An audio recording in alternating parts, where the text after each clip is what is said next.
Hey everyone, Kyle once again, and welcome back to another movie review. And reviewing another film that came out this year, and which I got from the DVD update. I got recently just came out on DVD, and it came out earlier this year in February, late February, and so I review it. So, for the film I'm be reviewing that came out this year that I did enjoy. Get Out. So Get Out, which a lot of people enjoy this film, and when it came out, it had universally critically acclaimed from critics, and at one point, it had a 100% rating on Rotten Tomatoes, but it got down one notch, so now it has a 99% Rotten Tomatoes. Has a high rating on IMDb, has a 7.8. Now, Get Out, when I first saw the trailer, I was interested. It caught my interest. Sure, that's what a lot of people thought of it, though. But I was interested in the back in 2016 when I first heard about this, and I saw the trailer. I was like, interesting. Because I would say it's an interesting premise. Because how the story goes is Chris, played by Daniel Kaluuya.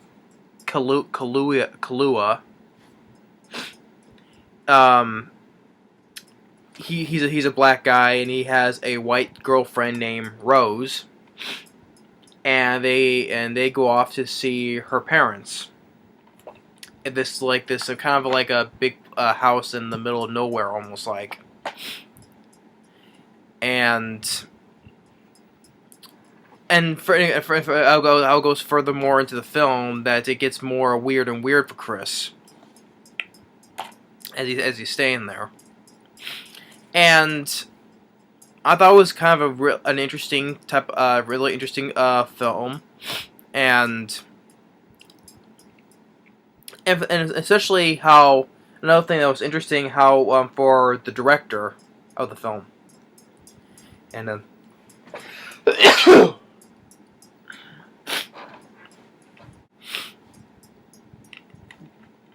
sorry about that again. Because once I start sneezing, I kept on sneezing over like about 20 times in a row, so I didn't know I needed to see that.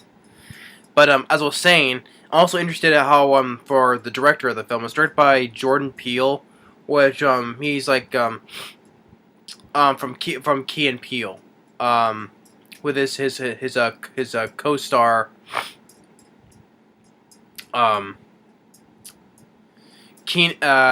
Keenan, what was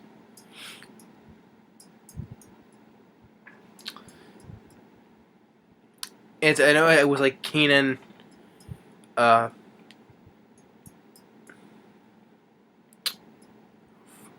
know, they did like a lot of comedies together. That's the thing. I've reviewed other voices of that where the other guy has done in films.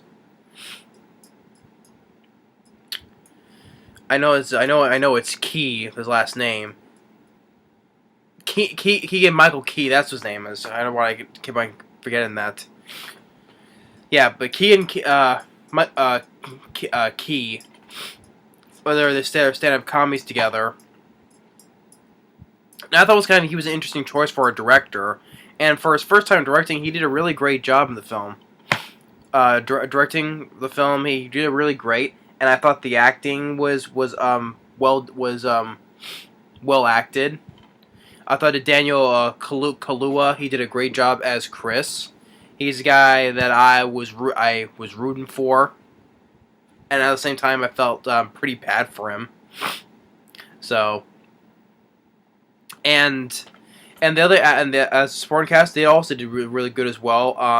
Allison Williams, who played Rose, she was good, really good too. Bradley Whitford as the father, Dean. Kathleen Keener as the mother, Missy. Um, and as for Bradley Whitford, um, in films. He's been in other films as well. Um, he was in other films one of the first films that he did was The Adventures in Babysitting. He was supposed to be Elizabeth Shue's boyfriend, but Bradley Whitford he stood her up to go out with this other girl at this place that he was going to take Elizabeth Shue at, and so that's why he uses the line. He was the line, you know, a lying dumbass. That's what he was. So yeah, I remember he was in Adventures in Babysitting, and he's been in other films as too, though. But yeah, I thought he did a good job as the father. Kathleen Keener as the mother too, really good as well. And Lil Rel Howery, who plays Rod Williams, Chris's friend. He's a guy who works as for airport security.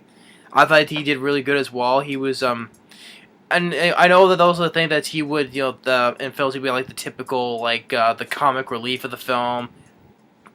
Some people say they probably the annoying comic relief, but to me, I thought he was funny, but I thought he was also smart as well, trying to help what's happening. Think about what's happening with Chris and what's going on. I thought he did really good as well.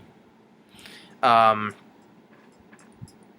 and also definitely with all the high praise the film got, it did very well at the box office. I think it's one of the right here, especially with reviews for Rotten Tomatoes. As of it says on the day right here, best reviewed film of 2017. Well, I would say it'll probably be one of the best films of reviewed films of 2017 without a doubt, because the film got so much high praise and all that stuff.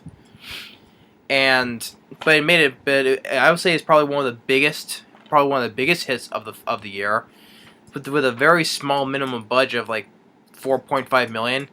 Domestically, it made about over 175 million domestically. That was a huge hit. And worldwide, 250 million. Definitely a much bigger hit for a low budget film like this. Definitely deserved the box office and the praise for this. And I really did enjoy the film. I like the premise, and it was well acted and good ideas, and a lot of people enjoy this film, and I certainly did. And Daniel Kaluuya, who plays Chris. So they're on their way to go to Rose's parents' place, and on the way, gets a little funny moments where she throws because the guy he's trying to quit smoking, and she throws a cigarette out the window, and he's like, well, you threw $1 out. Or when on the way he's talking with his friend Rod, and he's like, you should be going to seeing her parents up there, and were they trying to lick your balls or something? And he's like, goodbye, okay, goodbye, Rod. And he's like, motherfucker hung up on me. I think the guy who played Rod was funny. But then on the way that they hit a deer, and which I do appreciate. This is not a jump scare film, because how a lot of the scary horror films of today they try to do nowadays is a whole bunch of jump scares. This didn't do a whole lot. One, yes, when the deer got hit, it appeared out of nowhere, and all of a sudden, bang, it got hit. Yeah, okay. And they get to the house, and Rose's parents, they're a little bit weird, and so it's a little bit unsettling for Chris first, and then so they have these two black servants, a woman and a guy, and the father he kind of he's thinking what he's thinking, yeah, I know what you're thinking, white family, black servants, the cliche. So the way how he acknowledges it, and they're discussing over at the back porch, and the female servant, like, you also get I thought some really more interesting ideas, like especially with I get creepy vibes because you still get nowadays, yeah. Horror films nowadays are not trying to be scary. Not even they're not trying to be scary nowadays. But this one was never scary, none of the least bit. But you still get the weirdness and the vibes and especially creepy stuff to it as well. You know, like the female servant, she's pouring a glass of tea and then she's like zoning out, and then she spills stuff. Or when when the guy Chris, he's talking to he's kind of like the guy who's like the groundskeeper. He's chopping wood and he's talking weird, like, "Oh, your girl, she's a one of a kind. She's top of the line." All that, and just kind of like weirding the Chris out. And one night, that's when Chris said he was gonna go out for a smoke, and then all of a sudden he sees that guy. He's running. Think he's gonna run towards him, but he doesn't. And Chris looks up. He sees the woman servant, and she goes back in. She talks with the mother, which she's a psychiatrist. She hypnotizes people, and she hypnotizes him by telling the story about what happened with his mom when he was a kid. He was just sitting there watching TV. It was raining, and his mom didn't come home from work. Well, she was coming home from work, but she never made it back home. Then it turns out that she was killed from a hit and run, and he blamed himself because he didn't really... Well, he was a kid. He didn't really do anything wrong. He was sitting there. But he still kind of blamed himself for that. And then what the thing was how the mother is hypnotizing him. She's like stirring this cup of tea with a spoon, rubbing against the cup. I can't make the sound though, but... And then she tells him, sink into the floor. Ding. Then he's like how it was in the trailer. Yeah, has that. And then, which is kind of like the which I like how the way it is, like which describes the sunken place. So he's like, he sinks further into the abyss. How he's like, all this is where he is at is all black, and he's looking up and he's trying to like reach, and you see the image like from his eyes staring at her. It's getting smaller and smaller as it keeps on going back. And it's like, you're in the second place, and then he wakes up. He thought it was like a nightmare and all that stuff. And the next morning, he didn't use a cigarette because he's cured of that.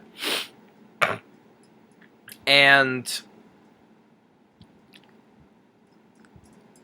then there's this party where the parents invite these, say, all these middle-aged people, old folks. And they're all just it's kind of like making Chris feel a little bit uncomfortable, and then he sees well, first a couple of old people, there's one guy, he says he's a golfer, and he's like, "Oh, I know Tiger," as in Tiger Woods, and one of the old guys says, "Well, black is in fashion," and then he sees one guy. Another black guy, which really enough was from the opening of the film, where he's talking. The opening of the film shows this guy who's right there with them at the party. And the opening of the film, he's just talking on the phone, then he's just talking to himself, and he sees his car pull up next to him. And then he's like, just keep on walking. You know what, fuck that, I'm going the other way. I'm going the other path, Not me, not today. I like how the way the camera pans around toward around him, and then shows him when he gets abducted. I like how the way was how the camera pans from that. And now that guy, he's now hypnotized, and then even Chris, he gets a weird unsettling feeling about this guy as well. And then he talks to this blind guy who's in an art dealership. Because he knows Chris, because Chris, he's a photographer, and the blind guy He's actually is played by Stephen Root, which he's also been in films as well. He was in Dodgeball. He was the guy who was where Rip Torn was saying, you gotta get mean, you gotta get angry. And he's like, well, I'm not really an angry person. And he gets him in the crowd. He's like, you angry now? Yeah, that's Stephen Root, and he's also been in a lot of films too. And he was also he was the lead voice in that animated show Tripping the Rift. He was yeah Tripping the Rift, that where he voices the lead character Chode. That's Stephen Root, which I find that show a lot funnier than South Park, to be honestly, or Family Guy. But yeah, Stephen Root, he voices that character in Tripping the Rift, so he's in this as the blind guy, the art dealership or whatever. And then he's talking with his he's talking with his friend. When he notices his phone is unplugged, and when he talks with his friend again, Rod, and he's telling what's going on, how it's weird around here, and then tells him how he was hypnotized, and Rod goes, well, they're probably using it as sex slaves, and he goes this whole thing with Jeffrey Dahmer, and Chris is like, well, thanks for that image. Bye, Rod. And then after he hangs up, the woman's servant pops in and tells him, like, oh, and he's kind of like saying, I apologize for snitching, snitching, and he's like, oh, tattletale, which he says, and then all of a sudden she starts laughing, but at the same time she starts crying as well. She's laughing and crying at the same time, and I was like, okay, what's going on with that? And that's like another creepy moment right there, where she's laughing at the same time crying. I wouldn't know how to, well, of course, if you laugh so hard, you can tear up though, but just laughing very calmly, but tearing at the same time. So, and then when she leaves the room, he goes, "This bitch is crazy." And then when she goes and talks with the crowd of people, and that guy comes in again, the black guy, the other guy, Chris, he gets his phone, tries to take a picture, but his phone had a flash on it, and then it kind of like snaps the guy out of his trance. But then he starts like getting like a bit of a nosebleed, and then he starts yelling, "Get out! Get out! You need to get out!" And but then they let the mother talk back to him, bring him back in the room and hypnotize him again, saying, "Oh, I apologize, for my actions and all that." And then after that, Chris is talking with Rose. Says that she probably won't be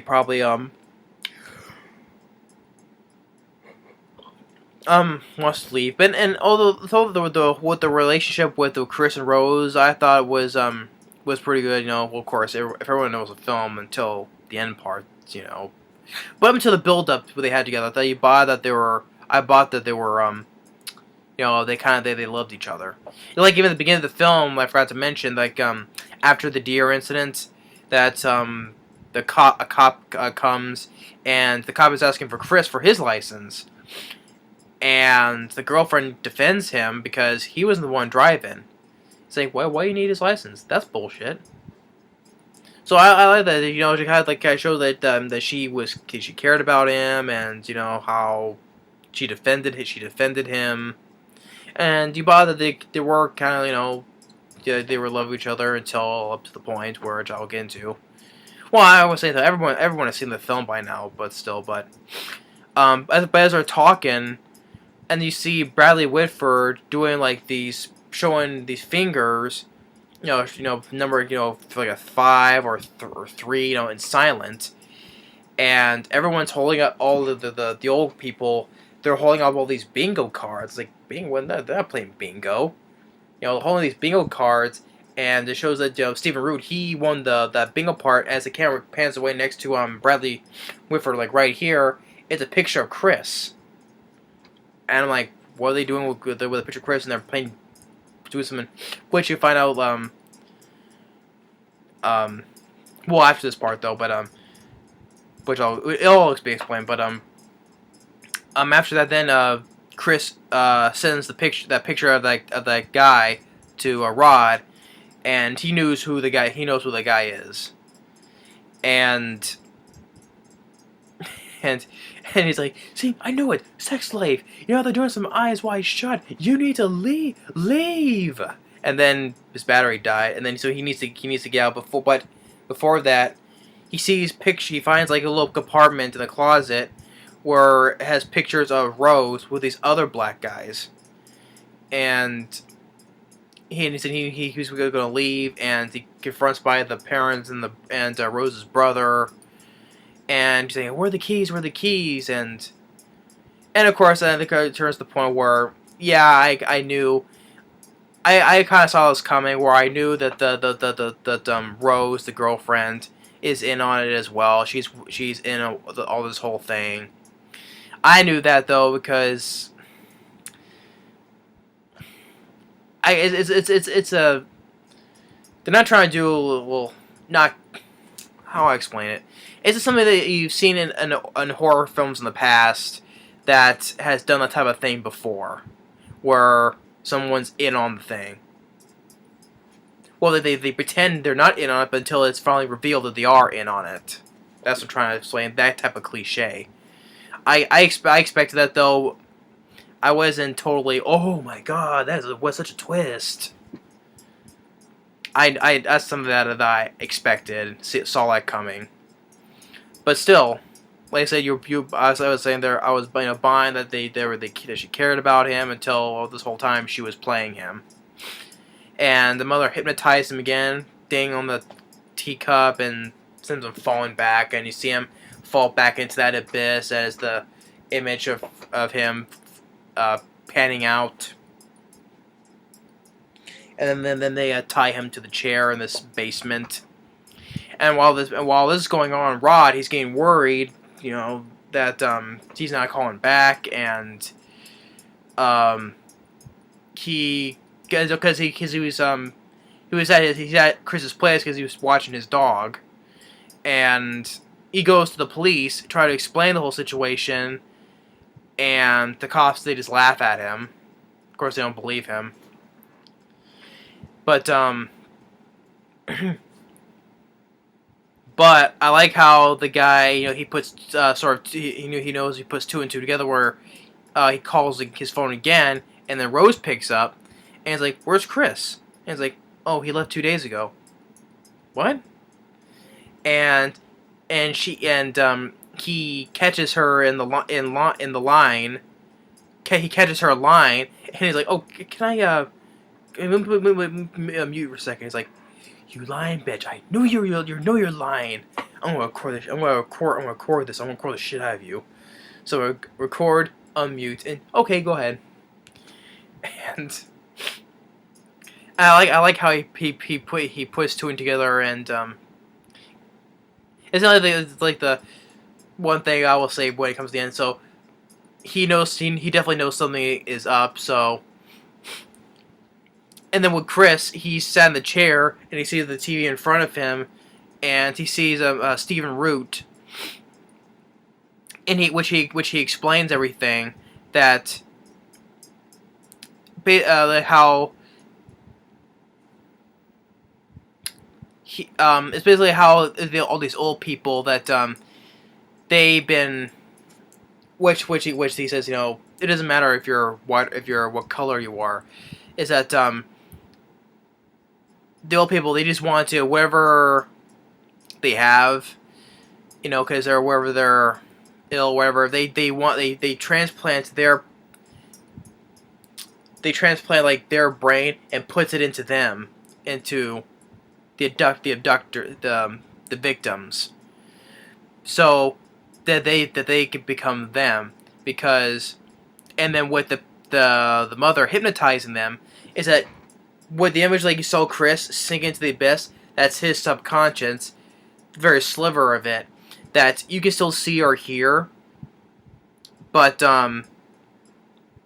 it's almost you're almost gone, but their little sliver of your conscience will still be there. You can still see or hear, but it's just you're a passenger in your own body, while the rest, the other person is transplanted into you, and they take your body over. Again, you can still see or hear, but you're so far deep in the sunken place, as described, but there's nothing for you can do about it. As you can, all you do is just sit back and watch them as they live your life in your own body. And what Stephen Root, because he's blind, he wants his body so that he can see through his eyes, so he can no longer be blind. And I thought it was a really interesting idea because, which,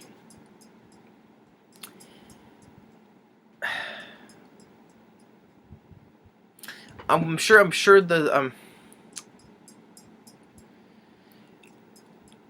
I don't want to say how it's right. No, I'm sure there's I forgot there was an idea though for.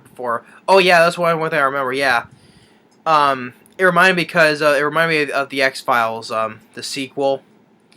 It kind of did. It was a similar thing though. It was a similar thing to it though, but that was not a good sequel though. But it took out that premise from put into that and put into this idea, which is much better, handled better. But that was kind of saying I remember where there was something they did a little bit better, or similar to that, but not in a good way, and that was reminded me the second X-Files movie. But this is done much better, which I like the idea to this film. But I like when Chris, I liked how he faked it because he was like doing this, he's scraping the arms of the chair, and there's cotton. I liked how he put them in his ears, so when he hears the thing for the hypnotizing of the teacup go, he won't get hypnotized by it. And when the brother he comes in, when he straps him from the restraints, and when he's not looking, Chris goes and takes a bocce ball and slams against his head. And slams it one more time just to be sure. And he takes he put the cotton in his ears, which I thought was badass. And this side of time I'm rooting for him. He's gonna kick a lot of ass. Where he gets the dad, Bradley Whitford. He takes the deer antlers and just jams them right onto under the guy's neck, really gets him good. And then the mom, she gets like a letter opener or a knife, stabs into the hand, but and the guy does not scream in pain. He's like, and he kind of twists his hand back, he turns the hand towards her and makes the blade go into her. Well, you don't see it. It kind of you see that it kind of wants to stab her in the eye, but it cuts away. But you hear the effect of it. I would like to see him actually physically put it through the eye, though, but still, that's a nitpick, though, but I can still deal with it, because I'm watching this guy, kill all these people, because, well, first of all, you hate with this family what they're doing, and especially when with the girlfriend next. But still, this family you want to hate because for what they've done to all the people. And see a guy who outsmarted them kick their ass. And he's about to leave. The brother, he's still alive. He's kind of holding him, and then he stabs him in the leg, and then falls to the ground. Then Chris goes and stomps the crap out of his face multiple times. You just hear the impact of it.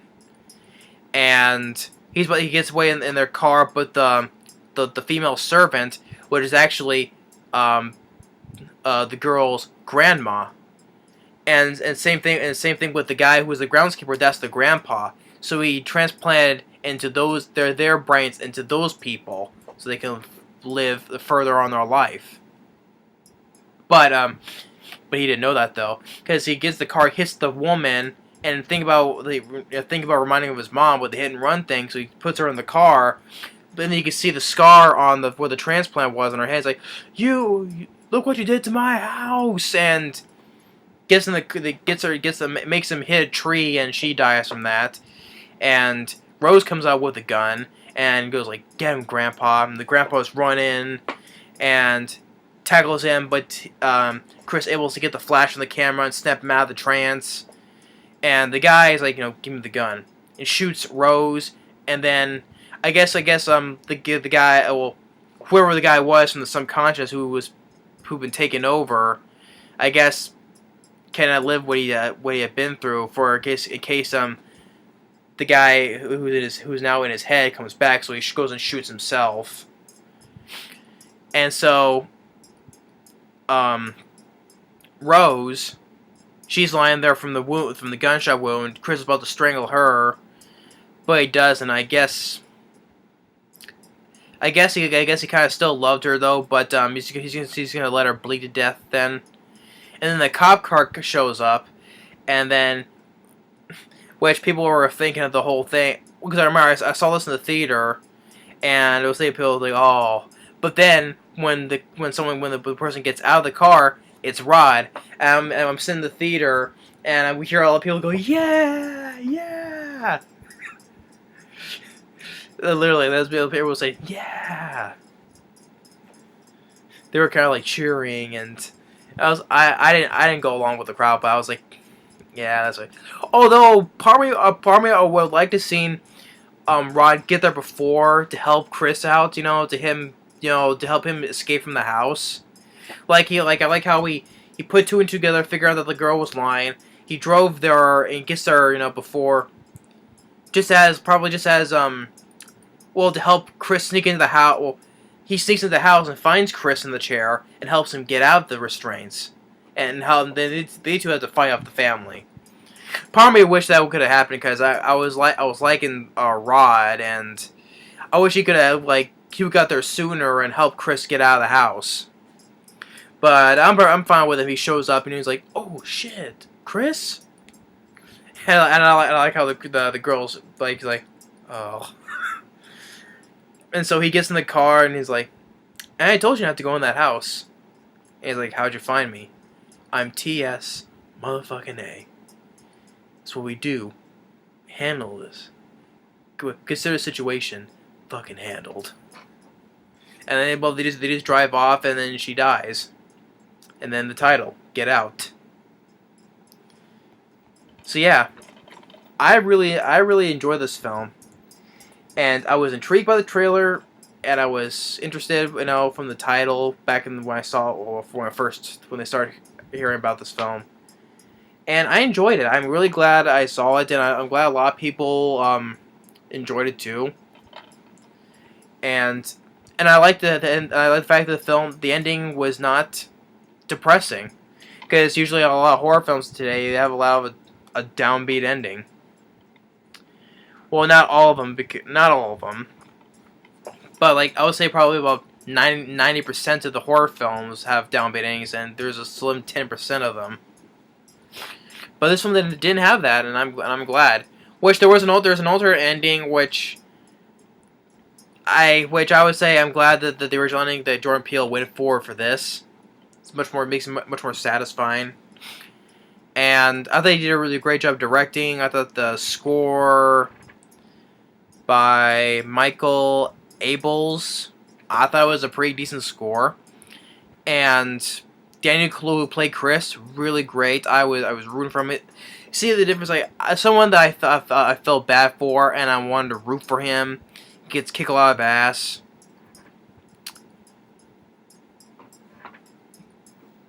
And this I was more interested with this guy than I did with Gal Gadot and Wonder Woman. See, I didn't root for her. But this guy I can definitely root for, because I felt I was more engaged with him, because he was into this family. He was feeling a bit weird and everything that's going on, and when he finds out what's going on, you really want him to get out and escape from the place and to kick the family's ass and get out safely. That's what he did. See, I can root for this guy who's who went through so much with the hypnotism thing and so much, it was, and It's something this guy that something that I would root for. Something that he was a character that I liked, and he was a strong guy. Essentially, he was waiting for to fight his way out and outsmart the family with putting the cotton in the ears to avoid the hypnotism. In this family, you definitely want to hate for what they're doing is. Which they both did. Which they all did a great job. The family: Bradley Whitford, Kathleen Keener, Allison Williams, Caleb Landry Jones as the brother, and Lil Rel Howery as Rod. I thought he was funny. He was funny, but at the same time he puts two and two together, thinking that something is very weird, and he goes out there, to basically try to save his buddy, and they both get out together. So yeah, I really did enjoy. I definitely see the critically acclaimed in this film, the 99%. I can definitely see that. I like the ideas of the creepy moments, and well directed and well shot, and the weirdness of it, and it's definitely and especially Daniel Kaluuya did a really great job. This is a character that I was engaged with and did care for, and also and what I said which he will be appearing in Black Panther. As I said when the teaser came out, he said that he's going to be in this. So, yeah. So I would give it a definite thumbs up for Get Out. I really enjoyed the film. So yeah, that's my review for Get Out. For the first time that a guy who hasn't directed a horror film like Jordan Peele, he did really great. I give him kudos for that. For the cast, premise, interesting premise, I would say. And a couple of nitpicks though, but still doesn't kill the film for me. I still enjoy the film. It's definitely one of my favorite films of 2017, without a doubt. Definitely one of my favorite films. Because this year has been good. Very good this year. And so yeah. But I hope you enjoyed my review for Get Out. Thanks for watching, and stay tuned on the next movie review. Later.